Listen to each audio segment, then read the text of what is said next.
El final se acerca. El regreso de Jesús es inminente. Y la gran pregunta es, ¿estamos listos para el regreso del Señor?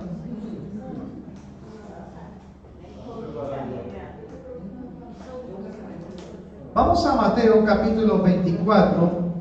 Voy a leer la Nueva Traducción Viviente. Busquemos allí a Mateo, el Evangelio de Mateo, capítulo 24, versículos 1 al 3. Y estaba Jesús con sus discípulos, y los discípulos le dicen a Jesús, le hacen tres preguntas realmente.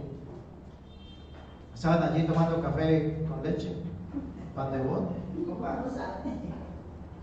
Y los discípulos, dice acá el versículo 1, cuando Jesús salía del terreno del templo, sus discípulos le señalaron los diversos edificios que habían allí.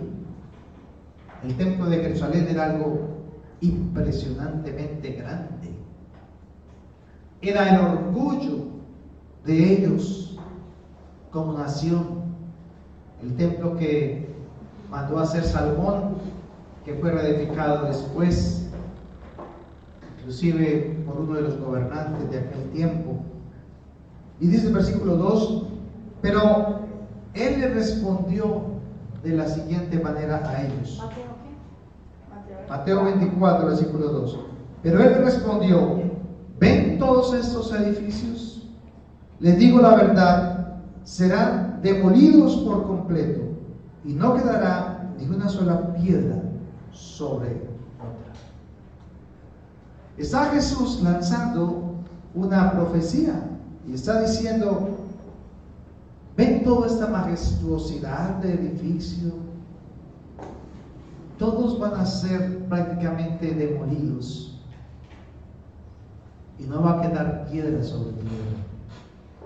Hablando del templo de Jerusalén, el orgullo de los judíos.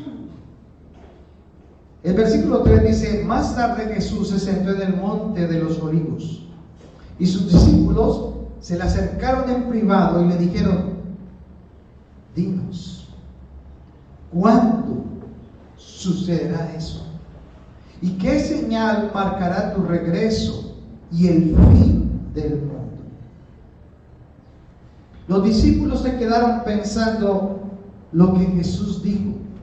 Y yo me imagino que ellos hablando entre ellos decían, pero si el sueño de nosotros, el orgullo de nosotros es el templo de Jerusalén, donde está el Dios de Israel, y ahora Jesús manda a decir que se va a derribar de piedra sobre piedra y que no va a quedar nada. Entonces ellos se quedan preguntando y diciendo, entonces, ¿qué va a hacer de nosotros? Y le hacen tres preguntas. La primera es, ¿cuándo es que van a derribarlo piedra sobre piedra? También le preguntan, ¿cuándo marcará o qué señal marcará tu regreso? ¿Y cuándo será el fin del siglo o el fin del mundo? Tres preguntas. Y son las mismas tres preguntas que la iglesia hoy se debería estar haciendo. ¿Cuándo será, Señor, que sucederá esto? Porque sabemos que viene un juicio sobre la tierra a causa de aquellos que decidieron no creer al Señor.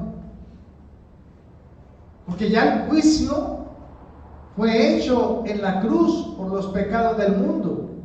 Pero aquellos que no habían nacido después de Cristo, antes de Cristo, los después de Cristo que nacieron, aún incluyendo nuestros hijos, ellos entonces tendrán que también tomar la decisión de creer o no creer.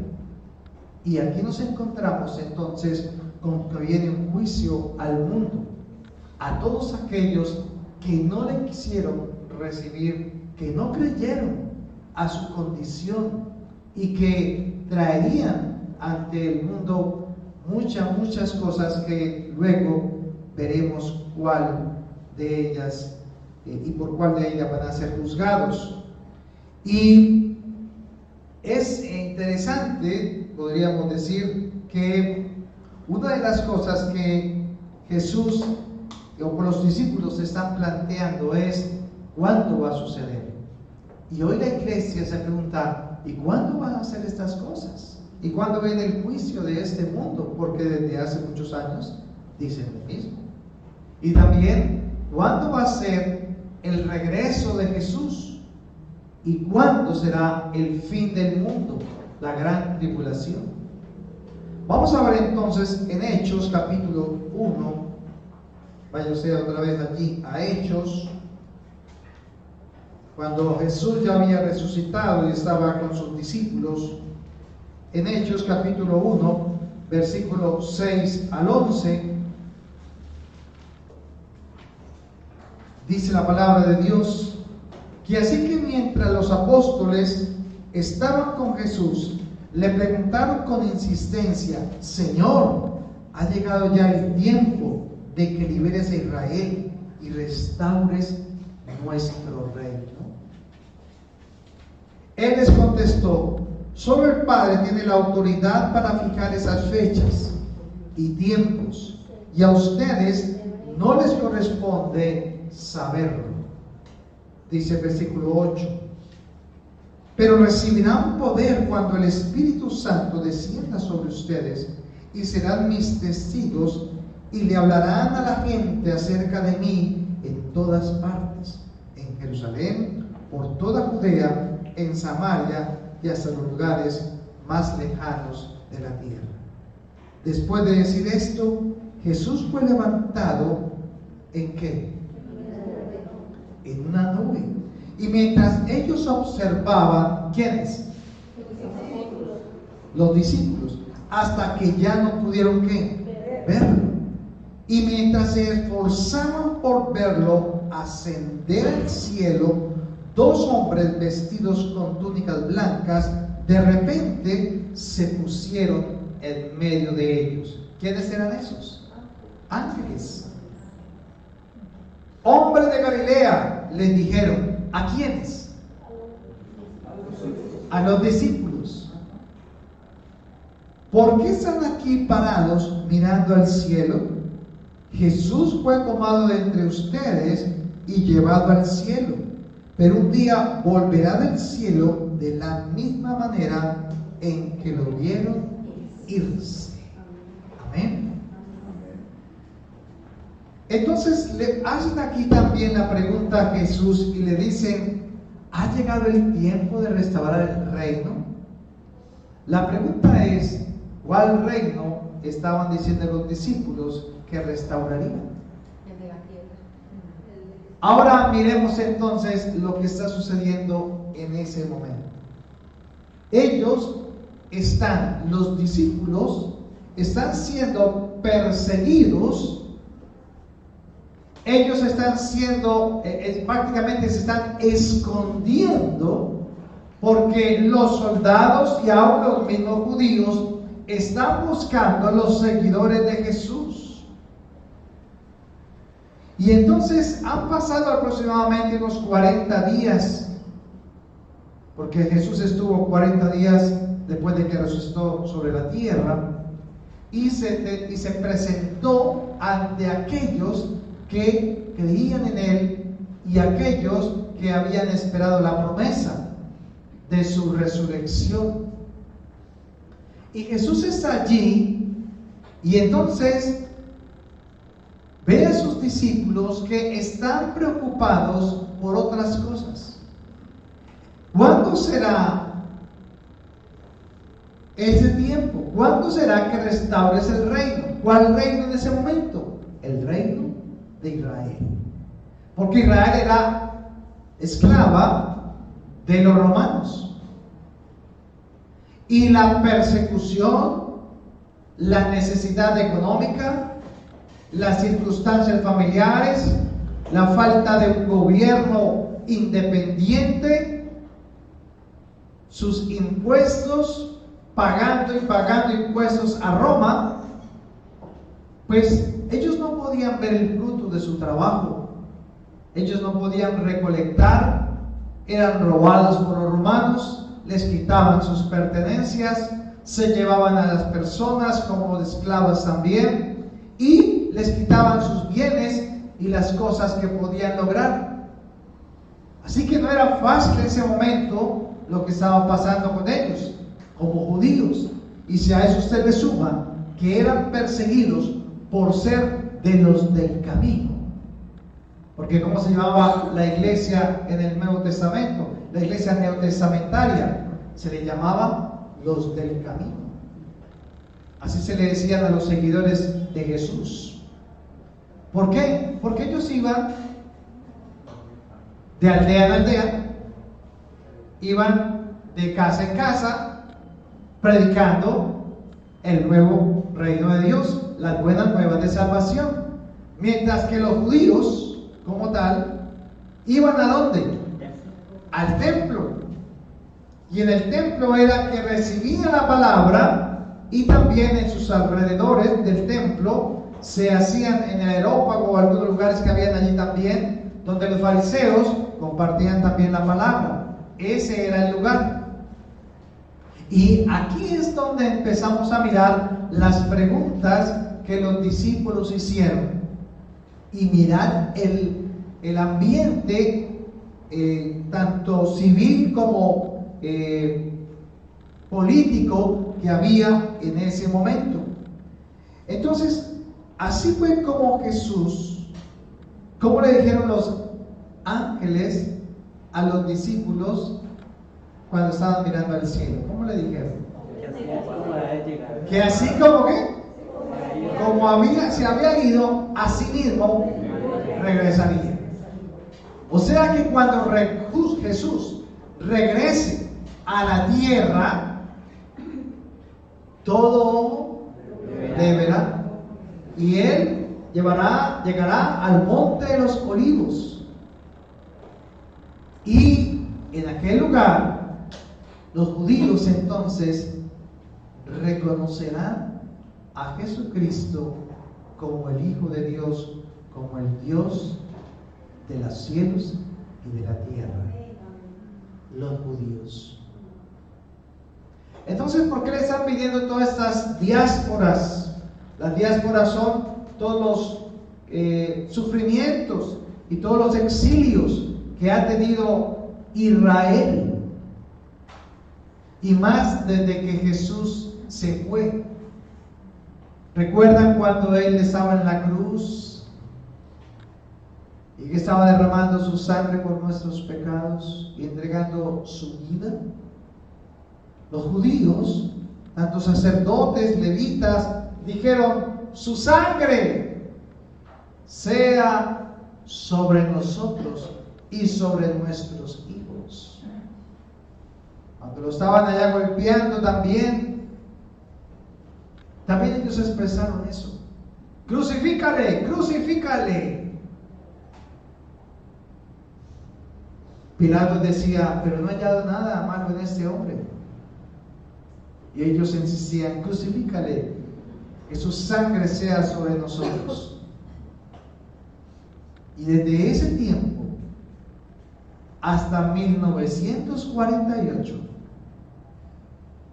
Israel no tenía nación, no tenía tierra. Fueron exiliados, sacados, expulsados de Jerusalén, de Israel, en el año 70 después de Cristo. Entonces, ¿cómo poder saber si realmente estamos a las puertas del regreso de Jesús a la tierra? ¿Cuántos saben eso? ¿Cuántos saben que Jesús está por regresar a la tierra? ¿Usted cómo lo sabe?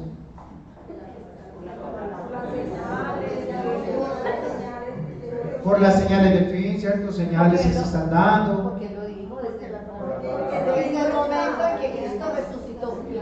que la vaca rojiza ya se volvió a levantar en Israel, que el templo de Jerusalén ya está casi que listo y preparado por debajo de tierra, pero que están esperando es que den permiso para tumbar el domo de la roca, ese que hay allí, donde están los árabes, y entonces van a reconstruir el templo allí nuevamente, que ya los levitas y toda la genealogía de los sacerdotes que venían según las familias levíticas ya prácticamente están en un 90-100% de saber quién era toda esa genealogía, porque solo los levitas pueden participar del sacerdocio en el templo de Jerusalén.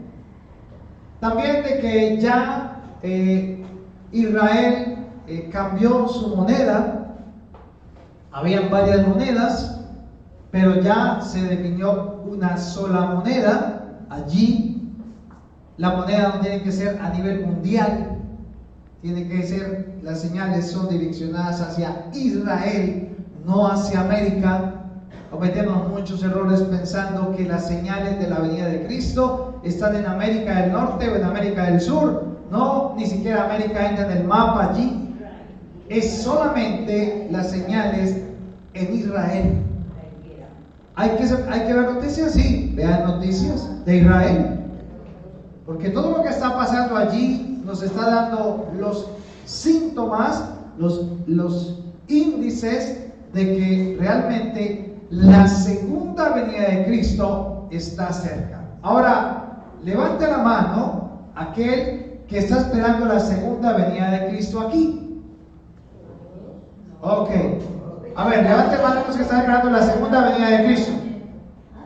Bueno, entonces ustedes, me hacen el favor, Esperanza o Eliezer, que es el administrador acá, que le pasa las llaves a ellos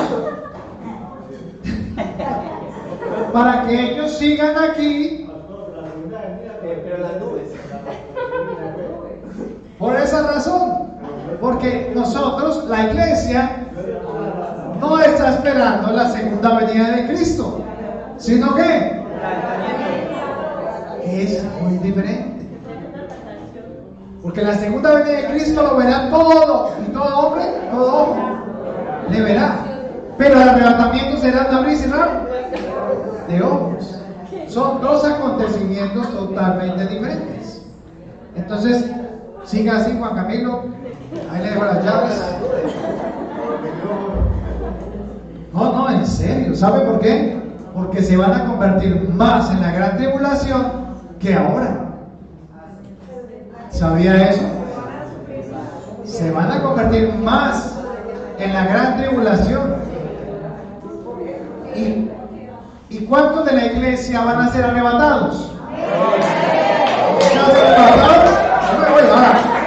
¿Cuándo nos vamos con el Señor?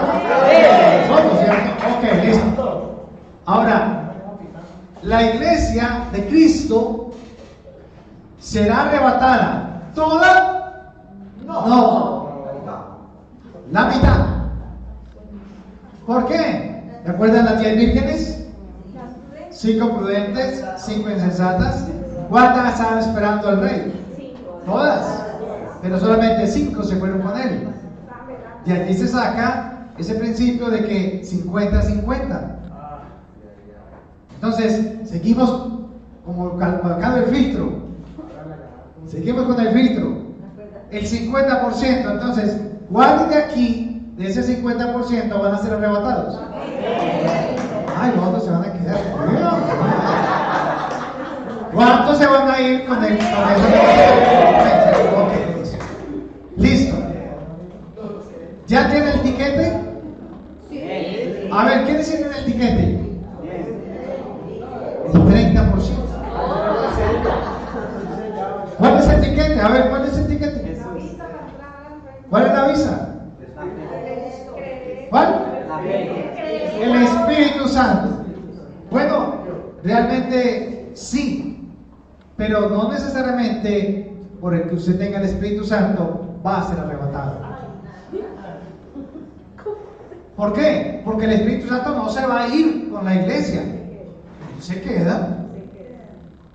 Así de sencillo. Él continúa en la tierra. Pero los que se van a ir entonces van a ser un grupito de santificados. Porque una cosa es la salvación y otra cosa ¿qué? ¿Qué es lo que estamos luchando ahora nosotros? ¿O la salvación? ¿Cuántos tienen la salvación? Porque es un ¿qué? Un regalo.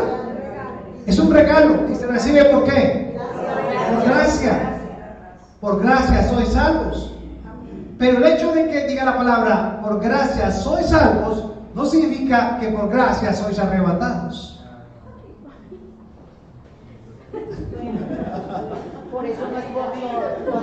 Entonces, la salvación es un regalo, pero la santificación hay que ganársela.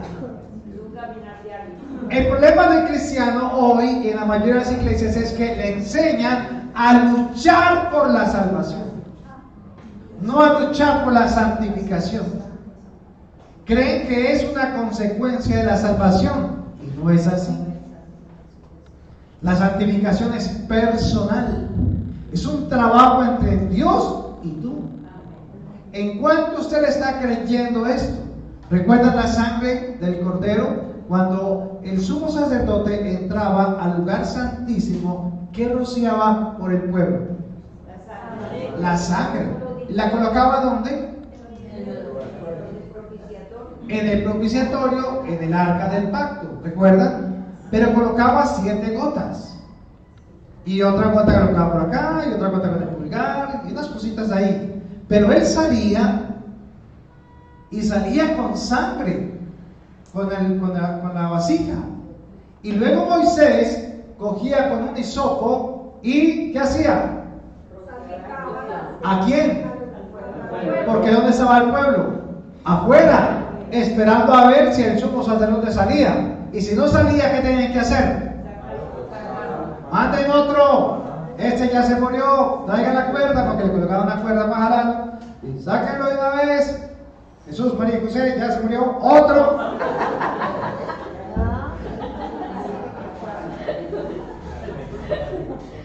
No, yo creo que esos hombres realmente temblaban de miedo. Porque aquí estaba el listo de la otra fila de sacerdotes. Venía así. Ahora toca estar con Camilo, pase para allá. ¿Cómo tenía que estar el sumo sacerdote? Apartado, santo, purificado. Hasta hacía sacrificio por él mismo y por su familia. Entonces mire que el sumo sacerdote se tenía que preparar para entrar al lugar santísimo. Y si no, entonces le colocaban en el vestido le colocaban unas campanitas. Como no podían ver adentro, entonces ellos escuchaban, todos los otros sacerdotes aquí escuchaban. ¿Qué? ¿Cómo está? Ahí suena. Ahí está. De pronto, sonido, silencio total. ¿Qué pasó? Jala la cuerdita. Ahora sigue. No le digo a Caterine, pero como él tenía que ser un hombre, entonces sigue el otro. Entonces sigue David. David le toca hacer ahorita. Morían muchos, sabía eso. ¿Por qué? Porque el pueblo tenía que estar los sumos sacerdotes tenían que estar santificados. Y la iglesia, hermanos, necesita estar santificada para ser arrebatada. Ese es un detalle que a nosotros nunca nos lo comentan, ¿verdad? Ya la sangre de Cristo. Creo en Jesús, amén, aleluya. No, pues hasta los demonios también creen en Jesús. ¿Y qué dicen? Y tiemblan. Entonces, ¿cuál es la diferencia? Entonces, ahí está la clave para usted darse cuenta si ya tiene el tiquete o no. Pero vamos a ver cómo podemos tener todos el tiquete. ¿Cómo podemos lograr todos ello? Entonces, realmente nosotros no usamos muy bien las cosas espirituales y santas y las metemos ahí del mundo como si eso fuera, ¿cierto? Como si eso tuviera un amuleto. La sangre de Cristo. ¿Cómo? Con la sangre de Cristo usted ve la sangre de Cristo echando encima. No, la sangre de Cristo fue rociada una vez y para siempre. El Espíritu Santo. Hay unas canciones por ahí que no cantan. O sea, ya no las cantamos acá, pero antes yo las canté hace muchos años. Ven, Espíritu, ven. Y dice, ¿y dónde está? No, pues dicen que en el cielo, o sea, ven. Pero ¿cómo que ven? Usted nos ha sellado con el Espíritu Santo. Entonces, ¿dónde está el Espíritu Santo? Sal, Espíritu, sal y muéstrate como eres. Porque es que realmente el Espíritu Santo ya está en nosotros. Pero no dejamos que Él nos santifique. Entonces, ya no vivo yo, decía Pablo. Miserable de mí, pecador, ¿quién me podrá salvar de este cuerpo de pecado? Gracias doy a Dios por Jesucristo, quien me ha librado de la ley del pecado. Entonces, ya por Cristo fue quitado ¿qué? El pecado. Así que, a ver, otra mano. ¿Cuántos pecadores hay acá? ¿Hay pecadores acá?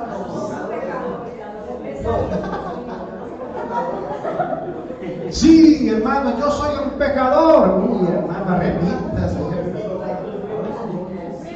Pero ¿cómo va a decir que no si yo peco? Claro, el Espíritu Santo le dice a usted, oiga, arrepiéntase, no sea así. Claro que sí, somos pecadores, pero no somos pecadores imperfectos, diría yo. No, somos santos imperfectos.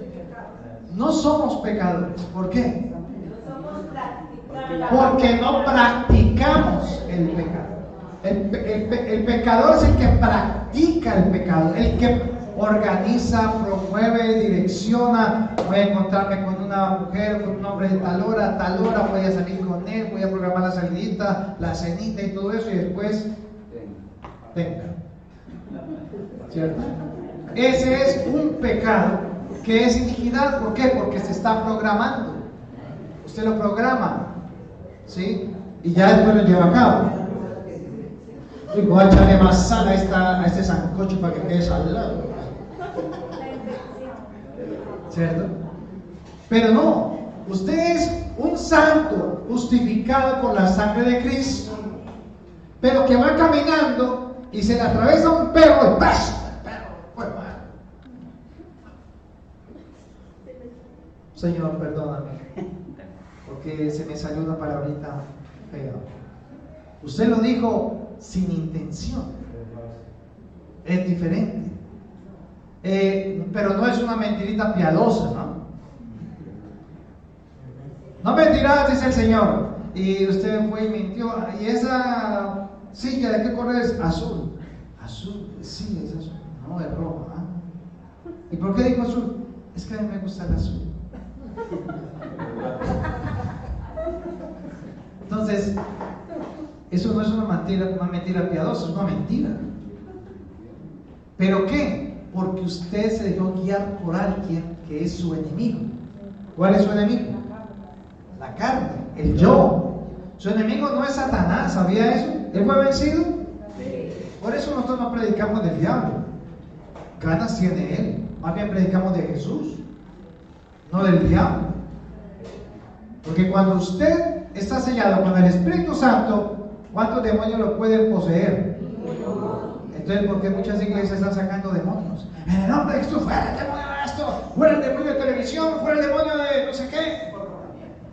Esos demonios no existen en la Biblia.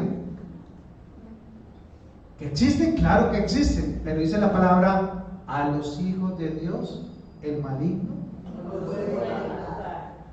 Entonces, si no la puede tocar, ¿usted por qué se pone a pelear con el diablo? Ponga a pelear con el diablo y verá que el diablo le gana la pelea. Por eso se llama daimon, demonio, ser inteligente. No es ningún bobo. Pero sigamos porque nos estamos desviando. Vaya a Eclesiastés capítulo 3, versículo 15. 8.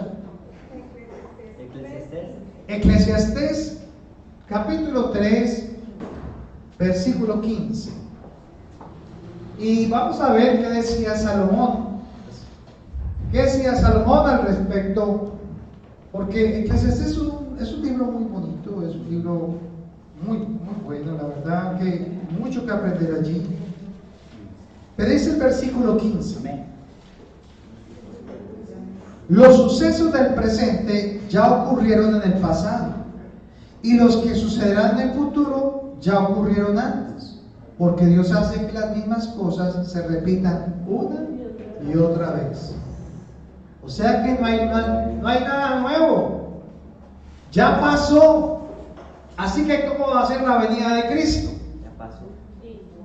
Ya tiene que haber algo antes que nos muestre en la palabra cómo es que va a ser el regreso de Cristo. No hay que ir por ahí donde el medio, y menos ahí donde el profeta. Señor, voy a buscar el profeta. El domingo llega el profeta Jaimito, y la iglesia ¿cómo está? A reventar. Señor, que me hable, que me hable, que me hable. Que me toque. Tócame, tócame. ¿A dónde va a caer? Y el profeta llega y lo toca, y lo toca, y lo toca, y usted nada que se cae, nada que se cae. ¿Por qué no me cae? Yo me quiero caer como los otros. Eso no es bíblico. Además, bíblicamente dice que los amalecitas se echaban hacia atrás en demostración de ir en contra de Dios. ¿Sabe eso? Tremendo. O se colocaban aritos y todas estas cosas para decir que iban en contra de lo que Dios decía. Y dice acá que todos los futuros sucesos ya ocurrieron en el pasado y que son las que Dios ha puesto en la Biblia para que nosotros podamos identificar cómo es que Jesús va a regresar. Las cosas que vienen al mundo. A ver, hermanos, ¿cómo estaba el tiempo en que Jesús llegó a Israel? Cuando el Hijo de Dios, Jehová de los ejércitos, la manifestación de Dios hecha carne, la palabra viva, caminó sobre la tierra, ¿cómo estaba la situación en Israel? Estaban esclavos. ¿Había necesidad? Enfermedad, manada de leprosos que había, ¿cierto? Toda esa cantidad de demoniados que eran de hasta 2000 demonios en una sola persona. Paralíticos. Había pobres. ¿Y la política cómo estaba? Bien. Corrupta completamente. Idolatría, bueno, sí, también. Impuestos a la lata. Homosexualismo, ¿cierto? Entonces, ¿cómo va a estar la venida de Cristo? Ahora, igualita. Y va a estar peor. Nos dicen que esto va a mejorar, pero esto no va a mejorar. ¿Esto va a qué? A empeorar. Esa es la realidad. O sea, no se deje echar cuento de la prosperidad, hermano, porque es que realmente ya estamos cansados. Ya nosotros hablamos de eso acá porque qué pereza esos locos que se levantan por a decir que son hijos de Dios y que se levantan a decir, coloca 10,000 y Dios te da 1,000,000. Y tristeza ver cómo hombres de Dios que conocen la palabra de Dios, colocándolos, haciendo que la gente coloque los billetes en las escaleras y él parándose encima de ellos. O sea, por allá hablándole a los billetes. ¿Se han visto esos videos? Háblenle al billete. Los de $1,000, vengan por esta fila. Los de $500 por esta fila. Y la última que no me sabía. Un señor viejito, él, bonito, que es así, de los Estados Unidos, que dijo, hermanos, tenemos que diezmar el doble y tenemos que traer todas las propiedades, venda todo y traigan para que Cristo venga más rápido. Y la gente, hágale. Pero de todas maneras eso no es solamente un engaño,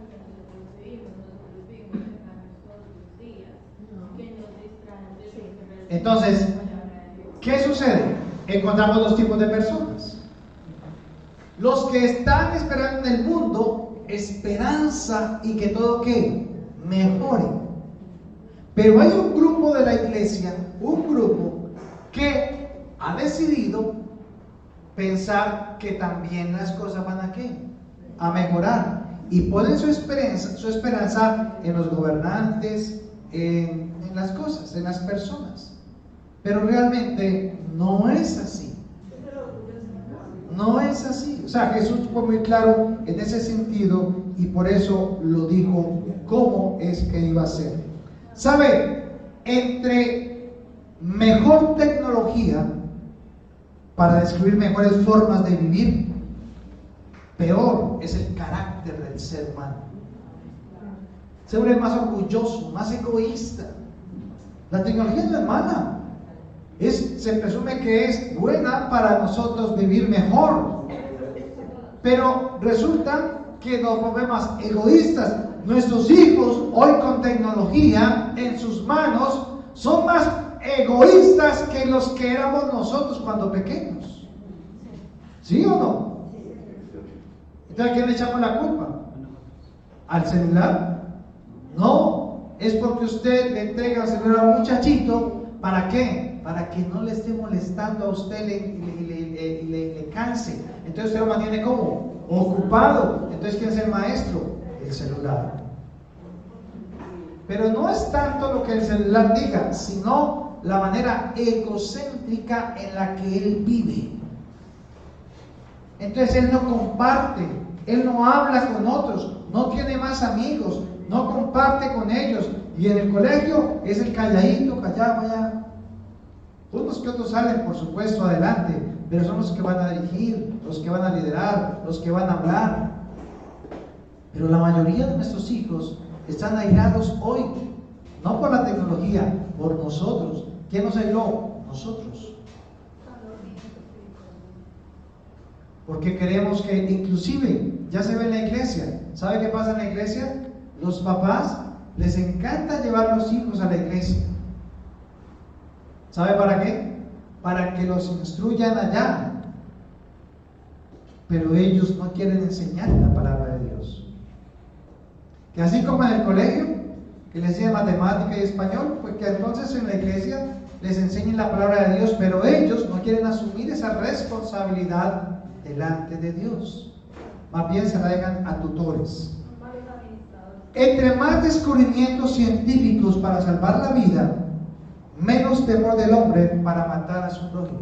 ¿Se ha notado? Es que hay contradicción. Creamos unos aparatos impresionantes, hasta le colocamos piernas artificiales y todo eso, pero va por la calle el otro y entonces le meten un tiro en la esquina por robarle un celular o una bicicleta. No hay temor. No hay temor de Dios, no hay respeto por la vida.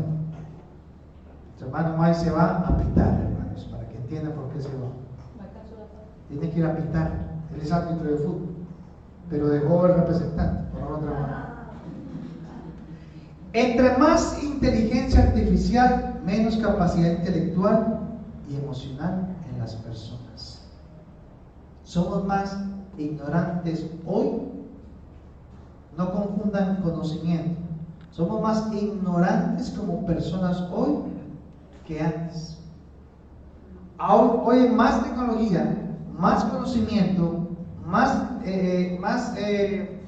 facilidad de acceso a la información. Pero no hay crecimiento emocional e intelectual. ¿De qué siglo fueron los grandes pensadores? Va del 18, del 19, los grandes pensadores, digo 14. Que leían mucho. Que leían. Pero ya hoy, un joven de 20 años, le pide uno que lea un libro o una revista o un periódico, y no sabe leer. No sabe leer. Y si no entienden una coma o una tilde, así que entre más formas de comunicación hay hoy, también hay menos forma de dialogar con los hijos. ¿Hablábamos más con los hijos antes o ahora? Pero si ahora hay chat, hay WhatsApp, hay teléfono, hay Messenger, hay de todo esto. Que cualquier pelea lo bloquea. Inclusive el niño dice, mami, soy un niño afortunado. ¿Por qué? Porque tengo 1000 amigos. 1000 seguidores. Pero dice que son amigos. Pero va a haber uno a la verdad y pues no, ninguno es amigo. Amigos los de nosotros que andábamos con una rueda de bicicleta y con un palito y hacíamos, y nos íbamos por la calle jugando con ellos, ¿sí o no? No sé si se alcanzaron a... ¿Cierto? Y en las corrientes de balineras, ¿cierto? Pero realmente hoy estamos como, hay desbalance. Unos son demasiado ricos, otros son demasiado pobres, otros son demasiado inteligentes, otros no saben nada. Yo siempre miro las noticias y veo que en ese tiempo siempre hay gente que está inundada en sus casas. Y sus casas están llevadas completamente inundadas. ¿Y cómo le fue? Lo entrevistan. Perdí todo. Sí, ¿dónde está? Es que tengo la casa inundada. Sí, el río se desbordó. Y entonces, ¿por qué construyen al pie del río? Pero todos los años es lo mismo. Entonces viene el gobierno y les da casa a todos, se los lleva, y el gobierno al otro año viene y se encuentra que ahí está otra vez todo el grupo de gente. Entonces, ¿qué pasa con eso? ¿No somos sabios para construir? ¿O es que siempre buscamos, si pongo la casa acá, entonces el gobierno se inunda de esto, pierdo todo, yo un rato, y entonces el gobierno me tiene que dar una casa? Y es unas maneras en las que nosotros trabajamos precisamente para pedir beneficios a otros. Vaya a Daniel capítulo 12 y vamos a mirar en el tiempo de Daniel lo que Dios le dijo a Daniel con respecto a los tiempos del fin. Daniel capítulo 12, el último capítulo, en el versículo 1 al 3. Está el ángel hablando con Daniel y le está contando unas visiones y unas profecías, y le dice sobre el tiempo del fin, versículo 1: en ese tiempo se levantará Miguel, el arcángel que hace guardia sobre tu nación. Entonces habrá un tiempo de angustia como no lo hubo desde que existen las naciones. Sin embargo, en ese momento cada uno de tu pueblo que tiene el nombre escrito en el libro será rescatado. Se levantarán muchos de los que están muertos y enterrados, algunos para vida eterna y otros para venganza y deshonra eterna. Vergüenza y deshonra eterna. Los sabios resplandecerán tan brillantes como el cielo, y quienes conducen a muchos a la justicia brillarán como estrellas para siempre. Entonces aquí vamos a partir esto en dos. Vamos a mirar qué significa un tiempo según la Biblia. Porque si usted lee el versículo 7, el hombre vestido de lino que estaba de pie sobre el río levantó ambas manos hacia el cielo e hizo un juramento solemne por aquel que vive por los siglos diciendo, para siempre diciendo: durará por un tiempo, tiempos y medio tiempo. Cuando finalmente termine el quebrantamiento del pueblo santo, todas estas cosas habrán sucedido. Entonces, no se trata de saber la fecha, sino los sucesos y en cuánto tiempo durarán. Entonces, hablando de un tiempo, tiempos y medio tiempo. También lo leímos cuando Jesús habló con los discípulos. Los discípulos dijeron: ¿en qué tiempo y cuánto será este tiempo y cuánto será el tiempo del fin? ¿Recuerdan? Entonces, un tiempo en la Biblia, escuche eso, un tiempo en la Biblia es un año. Y tiempos son 2 años. Y medio tiempo, entonces ¿cuánto es? 6 meses. Porque si un tiempo son un año, entonces medio tiempo, pues es medio año, que son ¿qué? 6 meses. Entonces ya vamos a empezar a ver de que así es como Dios habla en la palabra de Dios. Un tiempo que equivale a un año, tiempos son 2 años y medio tiempo son 6 meses o medio año. Esto se descubre al comparar los periodos de tiempo que hay en Apocalipsis. Vamos a meternos un poquito más. Vamos a ver entonces cuánto será el tiempo de ese juicio. Ese tiempo en el que va a venir el Señor, o mejor, Dios va a hacer juicio. ¿Cuánto tiempo va a durar el juicio de Dios? 3 años y medio. O sea, 3 tiempos y medio tiempo. Ese es el espacio que se llama la gran tribulación. Pero antes de la gran tribulación hay los 3 años y medio que son la tribulación. Entonces hay tribulación y la gran tribulación.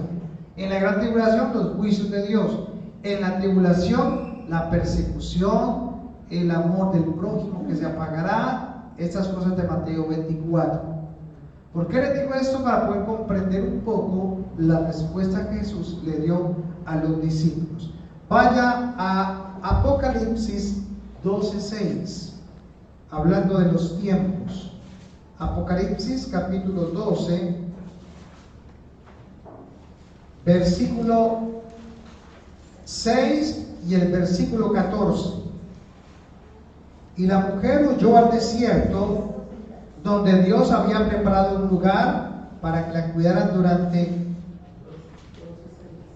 1260 días. ¿Cómo dice ahí? 1260 días. Ahora lea el versículo 14. Pero a ella se le dieron 2 alas como las de un águila, para que pudiera volar al lugar que se había preparado para ella en el desierto. Allí sería cuidada y protegida lejos del dragón. ¿Durante qué? Por un tiempo y tiempos y mitad del tiempo. ¿Cuánto tiempo es eso? 3 está bien. 3 años y medio. Entonces estamos hablando de que va a ser la mujer protegida 3 años y medio. Y la mujer acá, ¿quién es? Israel. Va a ser guardada 3 años y medio. O sea que Israel no vivirá esa gran tribulación en el país. O sea, Israel no va a ser destruido. Va a ser acosado, va a ser perseguido, va a haber muchas cosas, pero no va a ser destruido por las plagas de Dios, por el juicio de Dios. Por 3 años y medio. Porque ellos se dieron cuenta cuando comenzó la tribulación, los 7 años, de que habla Daniel en el capítulo 9, dice que y por una semana más, y una semana ahí son 7 años, entonces Israel va a ser engañada ¿por quién? Por el anticristo. Y van a creer que ese era el Mesías. Esto es muy importante, hermanos. Usted ve que aquí ya comemos comidita más bien sólida, no hacemos evangelismo en la iglesia, porque es importante entender que Israel no está esperando al Mesías, Jesús. Israel está esperando al Mesías. Si usted ve a Israel ahora, ellos están esperando al Mesías, pero el Mesías no es Jesús. Es un hombre que se va a levantar entre ellos, que va a ser muy sabio y que les va a dar la respuesta y la solución al problema que ellos tienen. ¿En dónde? En Israel. ¿Con quiénes? ¿Cuál es la persecución que tiene en ese momento Israel? Los que lo rodean. ¿Quiénes son? 5 países. Los mismos de la guerra de los 6 días que lo atacaron. y que ellos vencieron. Pero estos países, incluyendo Palestina, son árabes que quieren destruir a Israel y ya han tenido pelea con ellos siempre y le mandan cohetes y morteros y todo esto. Entonces ellos dicen, ¿hasta cuándo tendremos paz con toda esta gente? Entonces dicen, necesitamos el Mesías. Entonces Israel en ese momento está esperando el Mesías, pero no es Jesús. Por eso tenemos que tener bien como el tiempo en el que estamos para comprender en qué momento es que Jesús va a regresar. Jesús regresa en el momento en que el mundo entero, unidos con el anticristo, van a destruir ya Jerusalén. Ya van a meterle una bomba atómica. Pero en ese momento es que Jesús desciende de los cielos con sus ejércitos celestiales. Y esos ejércitos celestiales fueron los que se fueron en el arrebatamiento, que es la iglesia. Entonces, ¿Jesús con quién va a regresar? La segunda venida. Esa es la segunda venida. ¿Viene con quién? Con la iglesia. ¿Estaremos de novios o casados con Cristo? Casados. Entonces la iglesia, ¿por qué se tiene que ir en el arrebatamiento? Para las bodas del Cordero. ¿Y usted cómo va a las bodas del Cordero? De lino fino. Dice que le vestirán de lino fino. ¿Sí? Usted ya está salvificado, pero falta que lo santifiquen. Entonces la salvación usted ya la tiene sellada. La salvación no la pueden quitar, es un regalo. Pero la santificación, ese vestido de lino, es con que lo dicen a usted por haberse ¿qué? Santificado. ¿Y quién tiene que santificarlo a usted? El Espíritu Santo. No, está bueno, ¿cierto? Ninguno puede santificarse si no tiene el Espíritu Santo. Entonces, ¿quién es el que hace la obra de santificación en mí? Entonces, ¿con quién tiene que relacionarse usted? Entonces, crea el Espíritu Santo cuando le dice, ole, no peque, no robe, no mienta, no haga eso que se sabe que el antes está mal. Es el Espíritu Santo que nos redarguye y exhorta. Y usted rápidamente, uy, Señor, perdóname, sí, Señor, ya me arrepiento de eso, no lo vuelvo a hacer. Y cada vez usted se va santificando de gloria en gloria y se va preparando. Pero ¿sabe qué va a hacer el mundo? Lo va a traer. Lo va a señalar. Para que usted no se santifique. Ah, usted es que es bobo. Venga, ahorita en diciembre metamos esta botella de aguardiente que es la última. Ya viene Cristo, hay que tomarnos la última, hermano. No, hermano, así no es. Usted está sembrando para vida eterna. Y todo lo que usted haga después de que Cristo lo salvó, le será tenido en cuenta para las coronas. Escuche otra vez. Usted es salvo, listo, desde hoy 0 kilómetros. Pero de aquí en adelante se le va a tener en cuenta en el librito del Cordero, no en el libro de la vida, en el libro del Cordero, todas las cosas que usted hizo desde el momento en que recibió a Jesucristo como su Señor, y se le tendrá en cuenta hasta el día que esté delante de Dios para entregarle su corona. Es así, buenas semanas. Porque no son para salvación, sino para santificación. Porque lo que la iglesia hoy no sabe a qué ir el domingo, a escuchar allá palabra, es porque se nos olvida que hay una recompensa para nosotros que se llama los galardones. La iglesia no se le enseñan los galardones, no se le enseñan las 5 coronas que hay para los que han sido salvos. Y estas son las que nosotros estamos luchando. Por eso Pablo decía, corro una carrera. ¿Y para qué iba a correr la carrera de salvación si ya está salvo? ¿Para qué va a salir corriendo?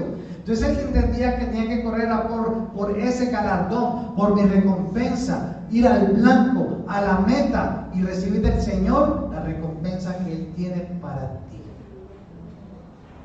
Así que tal vez usted no fue el más exitoso económicamente, tal vez no es el más rico económicamente, tal vez no es el médico que quiso ser y que no pudo ser, tal vez no fue el mejor ciclista y no fue el que se ganó los premios de la Vuelta a la Montaña de Francia, pero sabe, primero que todo, privilegiados debemos sentirnos que nuestro nombre esté inscrito en el libro de la vida. Primero. Hacer tesoros en el cielo. Primero. Y privilegio y abundancia y como dice, bienaventurado el que le tienen escritos en el libro del Cordero todas las obras que usted ha realizado en Cristo Jesús para recibir sus coronas de vida. Corona de justicia, corona de vida, corona de gloria, otras dos más allí, no recuerdo cuáles son. ¿Cuál corona tienes hoy? Bueno, ¿cuántos tienen la corona de salvación? ¿Y quién tiene la corona de justicia? Y la corona de gracia, y la corona de gloria. Esas son las que estamos. ¿Para qué me tengo que aguantar a ese tipo con el que me casé? Si ya soy salva, ¿por qué me tengo que aguantar a ese indio? Señor, dame carta de divorcio. Es para pulirte y para que guardes y cuides ese regalo que Dios ya tienes. ¿Saben que las coronas se pueden perder? ¿Sí sabía eso? Ya usted se santificó, usted mejor dicho camina 2 metros sobre la tierra. Hermano, ore por mí.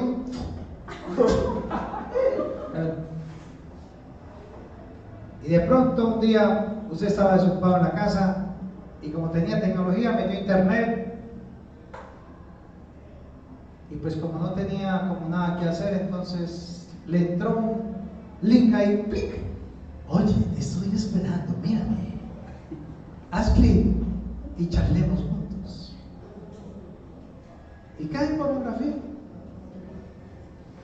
Sencillito. Entonces, ¿qué pasó con las 5 coronas? ¿Sabe que le llamo? Estaba escribiendo. Hay que borrarlas. Perdió el galardón. Perdió la recompensa. Y delante de Dios, ay Señor, ya llegué, gloria a Dios, soy salvo, sí, mi fuente, bien pueda, a las moradas celestiales. Y yo, uy, esa viejita con una coronaza así de grande, uy, tremenda, si esa viejita tiene una coronaza, ¿cómo será la mía? Y de pronto van, y mi corona, y le sacan una cosa chiquitica.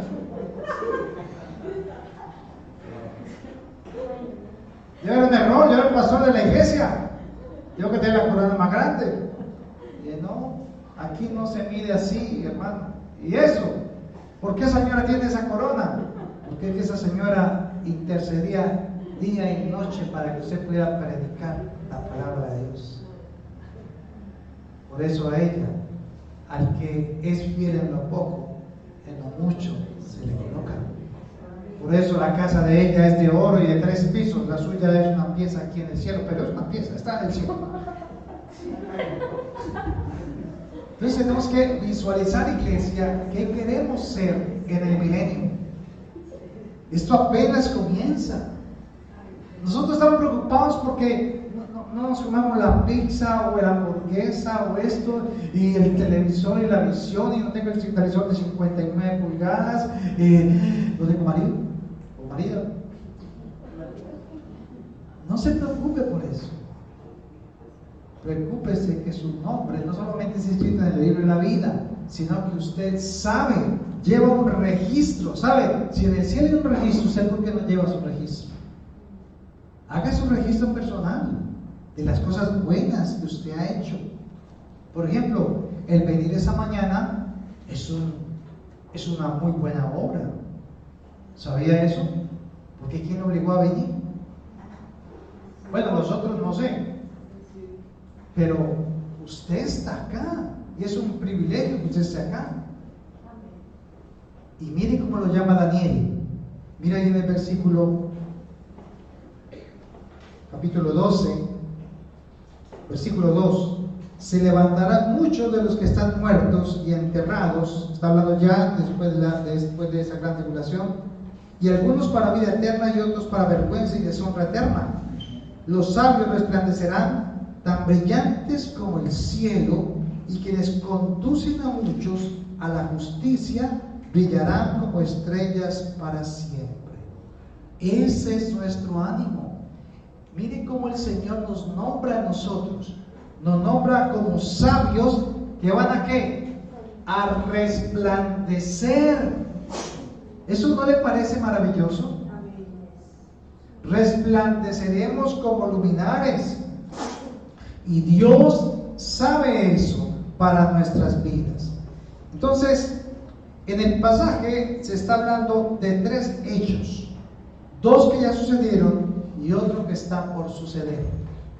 El pasaje de la pregunta que le hacía inclusive allí mismo los discípulos a Jesús, ¿cuándo sucederán esas cosas? ¿Cuándo será el fin del reino? ¿Y cuándo será el fin del mundo? Son exactamente las mismas 3 que se están viendo acá y que son las que nos atañen hoy. Vaya a Daniel 9:24. Vamos a mirar la primera que ya sucedió. Daniel 9:24. Un periodo de 70 conjuntos de 7, o sea, de 7 semanas, por 7, cada semana equivale a 7 años. Se han decretado para tu pueblo y tu ciudad santa para poner fin a su rebelión, para terminar con su pecado, para obtener perdón por su culpa, para traer justicia eterna, para confirmar la visión profética y para ungir el lugar santísimo. Dice el 25, ahora escucha y entiende, pasarán 7 conjuntos de 7 más 60 y 2 conjuntos de 7. Eso no lo entiende nadie. En la Reina Valera está mejor, se entiende mejor. Aquí está hablando que cada semana equivale a 7 años y serán 7 semanas de 7 años, o sea, 49 años. Y está hablando de algo que iba a suceder. Miren que Dios le dijo a Daniel cuándo vendría el Mesías. Daniel recibió de Dios la información de cuándo vendría el Mesías. Y dice que desde el momento en que, del 26, después de este periodo 62 conjuntos de 7, matarán al ungido sin que parezca haber logrado nada, y surgirá un gobernante cuyo ejército destruirá la ciudad y el templo. El fin llegará con una inundación, guerra, y la miseria que acarrea está decretada desde ese momento hasta el fin. ¿De qué está hablando? Jesús le dijo, no quedará piedra sobre piedra, le dijo a los discípulos. Y en el año 70, después de Cristo, el general Tito, con el ejército romano, vino y acabó con Israel, y acabó con Jerusalén, y destruyó el templo piedra por piedra, porque ellos creían que en las piedras estaba metido el oro que había en el templo. Entonces tienen que destruir piedra por piedra. Lo que usted ve ahí en televisión cuando ve el muro de lamentos, ese muro es no el muro del edificio del templo, sino las bases del edificio abajo, donde hacen las oraciones allá. Ese no es el edificio, Esos son los cimientos del edificio. Entonces, dice que los muros del templo fueron destruidos piedra sobre piedra, y eso se cumplió en el año 70 después de Cristo. Ahora vaya a Mateo 24, 19 al 22. Mateo 24, versículo 19 al 22. También le están haciendo la misma pregunta a los discípulos a Jesús, y esa ya está en la versión de Mateo. Mateo 24, versículo 19 al 22. Dice así: qué terribles serán esos días para las mujeres embarazadas y para las madres que amamantan, y oren para que la huida no sea en invierno o en día de descanso, pues habrá más angustia que en cualquier otro momento desde el principio del mundo, y jamás habrá una angustia tan grande. De hecho, a menos que se acorte ese tiempo de calamidad, ni una sola persona sobrevivirá, pero se acortará por el bien de los elegidos de Dios. Esta es una profecía que Dios le está diciendo por medio de Jesús a los israelitas. Esto es para los judíos. O sea, es lo que ellos van a vivir en la gran tribulación, porque ellos tendrán que pasar la gran tribulación. A ver, una Biblia para el que me diga por qué razón los israelitas o los judíos tienen que pasar la gran tribulación en la tierra. Para que reconozcan que Jesús sea el Mesías. Para que se cumpla la palabra. La realidad es porque nunca creyeron que Jesucristo es el Señor. ¿Sí ve? ¿Sí? ¿Le respondió bien? ¿Sí? Ah, bueno, entonces ahorita le daré una hojita de esa, le voy a entregar una boca. ¿Por qué? Porque ellos no creen que Jesucristo es el Señor. Ahora, los de la iglesia de Cristo, ¿por qué no van a ser arrebatados? Si creen que Jesucristo es el Señor. Por la santidad, que es personal, como la salvación. Pero la salvación es para salvación. La santificación es lo que hacía la sangre del animal cuando lo rociaban en el pueblo. Para que pudiera venir Dios y Cubría, ¿cierto? Ahí el pecado. Pero más que el pecado, porque el pecado hacía cubierto allá en el lugar santísimo, era para redimir al pueblo. Bueno, yo sé que usted ya está medio loco con todo lo que estoy diciendo, pero bueno. Y ya van a ser las 12. Y ya tienen mucho hambre. Entonces, vamos a leer 1 Tesalonicenses capítulo 4, versículo 13. Y vamos a dejarlo ahí para identificar que la iglesia no va a pasar por la gran tribulación como muchos dicen que pasará. Ahora, si usted quiere pasar por ese problema tan grande donde morirán las 2/3 partes de la humanidad, pues se va a quedar. Pero la 1/3 parte de la humanidad va a quedar sobre la tierra. Pero entonces, ¿quién va a gobernar la 1/3 parte de la humanidad que va a quedar sobre la tierra? Porque la 1/3 parte de la humanidad, cuando pase la gran tribulación, van a entrar al milenio. O sea, siguen vivos sobre la tierra. Ahí van a estar los testigos de Jehová. Ahí están toditos los testigos de Jehová. ¿Por qué? Porque ellos no creen que Jesucristo es el Señor. Ellos creen que es el arcángel Miguel. Así es sencillo. También van a estar los adventistas. ¿Por qué? Porque ellos guardan el sábado. Nosotros guardamos todos. Ahí van a estar los mesiánicos.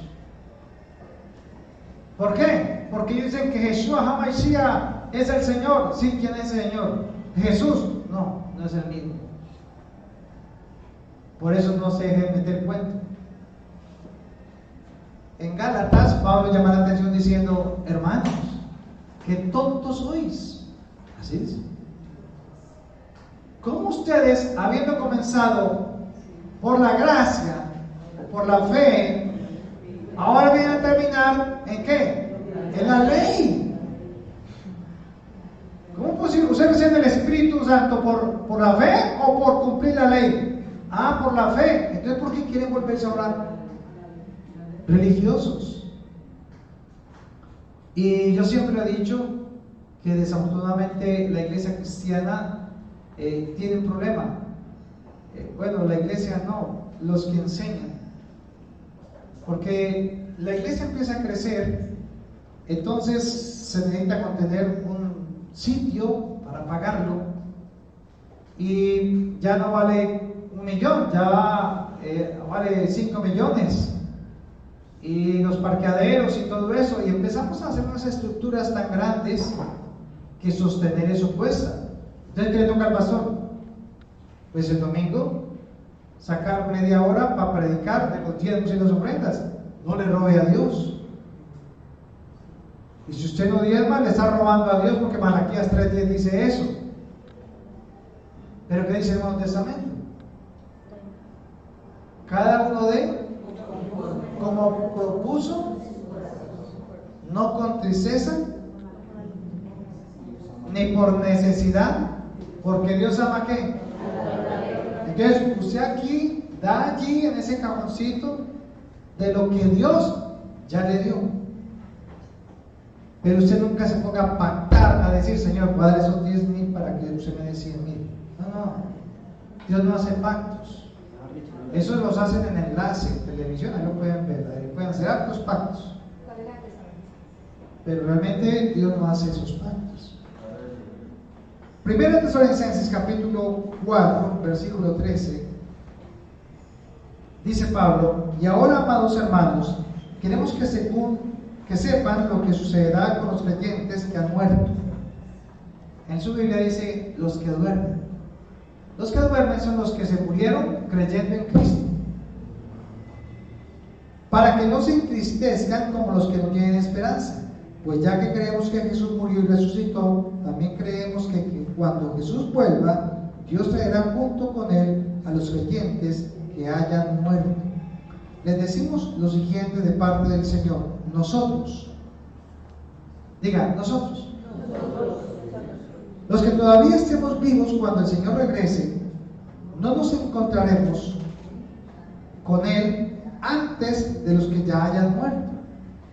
Pues el Señor mismo descenderá del cielo, y con un grito de mando, con voz de arcángel y con el llamado de trompeta de Dios, primero los creyentes que hayan muerto se levantarán de sus tumbas. O sea, ahí va a estar Norberto, se nos va a adelantar. El alma de Norberto está en las moradas celestiales, el esposo de la hermana Eddie. Y Jesús viene a las nubes. Entonces Norberto, su alma, viene con él a las nubes. Y Jesús le da la orden: Norberto, Señor, ¿qué es? Necesito que vaya a la tierra. No, Señor, yo no me quiero ir por allá. Esa fue la última vez, ¿no? Lo que digo en el sueño. No, yo no quiero ir por allá, ven aquí. No, necesito que vayas porque llegó el momento. Bueno, voy por mi iglesia. ¡Wow, Señor, qué bien! ¿Qué hacemos? ¿Me voy en caballo? Yo sé manejar caballos, Señor. Tenía muchos caballos. Y baja Norberto a la tierra, y dice que en el momento en que el alma toca la tierra, se le da un cuerpo nuevo, glorificado. ¡Wow! Y sube otra vez a encontrarse otra vez con Jesús en las nubes. O sea, bajó para que le dieran el cuerpo glorificado, porque en el cielo todavía no tiene cuerpo glorificado, es al alma.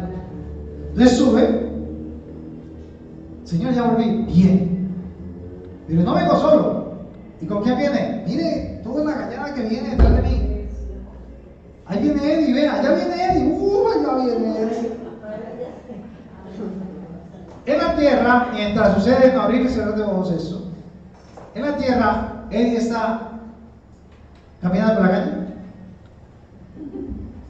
y de pronto le da un infarto cerebral, porque eso es lo que le va a dar a los cristianos, un infarto cerebral. Usted no siente nada.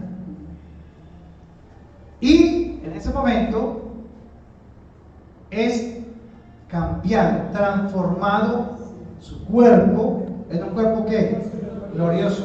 Dice que seremos transformados en abrir y cerrar de ojos. Entonces empieza Eddie a resplandecer por todas partes. Y de una, sube. ¿A dónde? A donde está Jesús con Norberto allá. ¿Allá bien? Bueno, allá no serán marido y mujer, ¿no? Allá ya no son marido y mujer, allá seremos como los ángeles. Listo. Entonces llega allí, pero los otros que estábamos vivos, que es lo que estamos leyendo, los otros que estamos vivos, entonces dice que también seremos transformados en abrir y cerrar de ojos y seremos llevados juntamente con Jesús, con ellos a las nubes, con los que resucitaron entre los muertos. Luego, junto con ellos, nosotros los que aún sigamos vivos sobre la tierra seremos arrebatados en las nubes para encontrarnos con el Señor en el aire. Entonces estaremos con el Señor para siempre. Así que anímense unos a otros con estas palabras.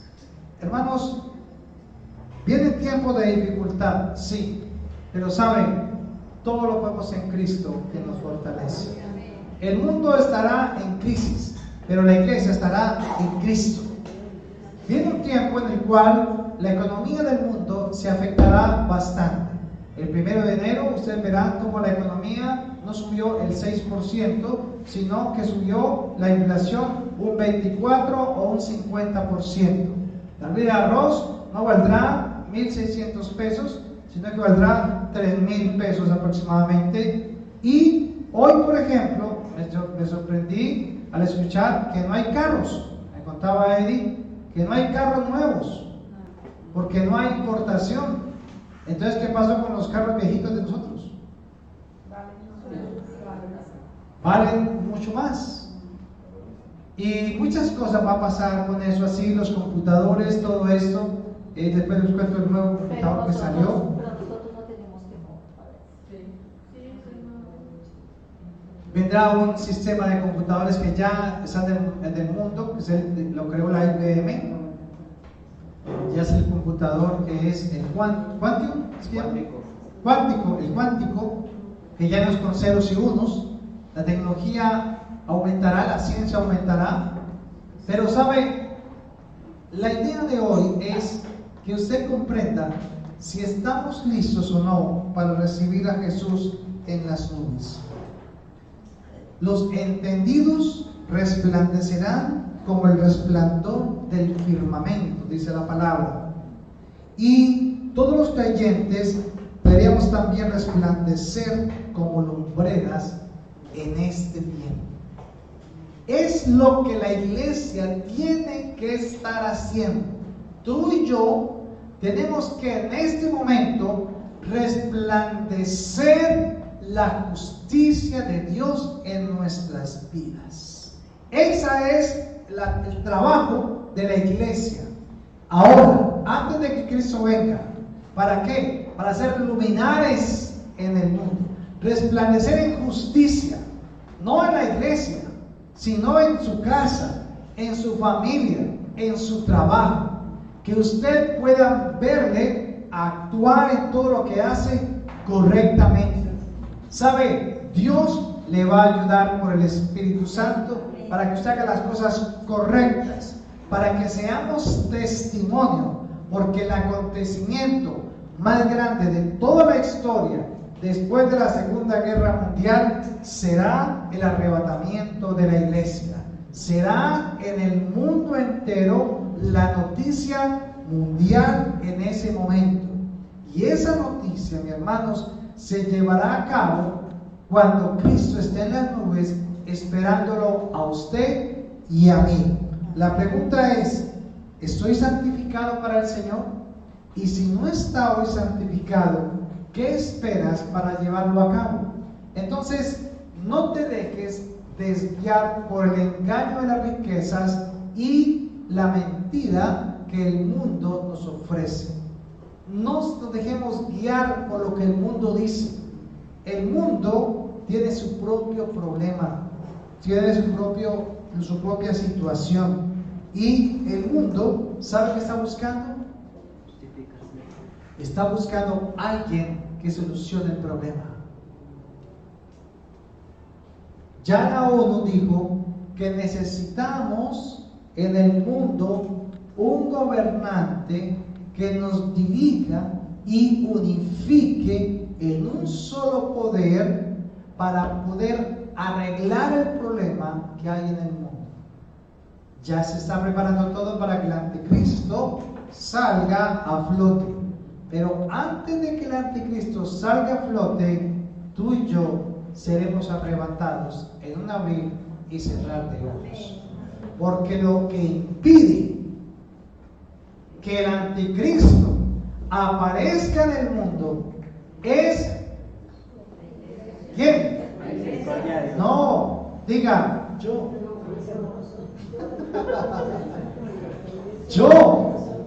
Yo soy el que impido que el anticristo salga. La iglesia, porque la iglesia es ¿quiénes? Nosotros, no el lugar. Todo esto pasará, pero la palabra de Dios, todo eso será destruido piedra a piedra. En el momento en que la iglesia sea arrebatada, se dará comienzo a la Tercera Guerra Mundial. Es lo único que impide que la Tercera Guerra Mundial no haya empezado. La iglesia. Son sus oraciones. Lo que impide que el mundo no lleve a cabo lo que ya Satanás había programado. O bueno, dice tener programado, pero realmente Dios tiene todo preparado y organizado. Por eso es que por eso no destruyó a Satanás, porque yo ya tenía un proyecto que yo iba a llevar a cabo, un propósito.